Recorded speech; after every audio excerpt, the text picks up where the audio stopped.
Les scientifiques font-ils aussi le pèlerinage de Saint-Jacques?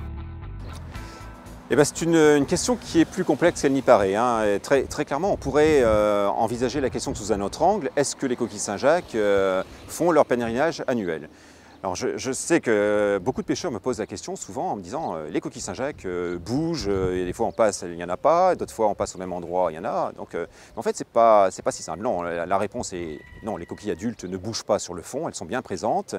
Et nous, Ifremer, on a justement pour mission de faire une évaluation des principaux stocks, donc que ce soit ici en baie de Seine ou en baie de Saint-Brieuc en Bretagne Nord. Et pour cela, on utilise des prospections annuelles qui sont réalisées sur les navires coachés de l'Ifremer, la Thalia, à partir d'un protocole d'échantillonnage qui est bien établi et bien cadré depuis de nombreuses années.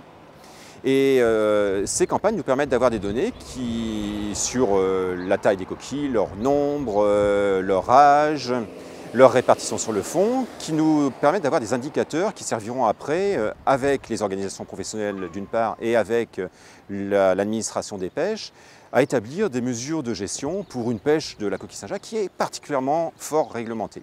Alors à côté de ça, ces données servent aussi dans des programmes de recherche, comme le projet Comanche, Coquille Saint-Jacques-Manche, pour simplifier un peu son titre, et dans lequel, par exemple, on a travaillé sur les problématiques de connectivité, c'est-à-dire des connexions entre les différents gisements.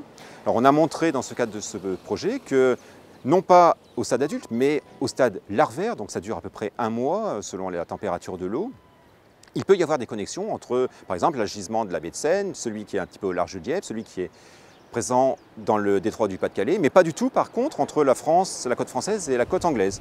On a aussi montré, contre toute attente, qu'il y a des connexions entre le gisement de la baie de Seine et la baie de Saint-Brieuc, les larves faisant le tour de la presqu'île du Cotentin. Alors maintenant, pour revenir à la question de base, les scientifiques font-ils le pèlerinage de Saint-Jacques?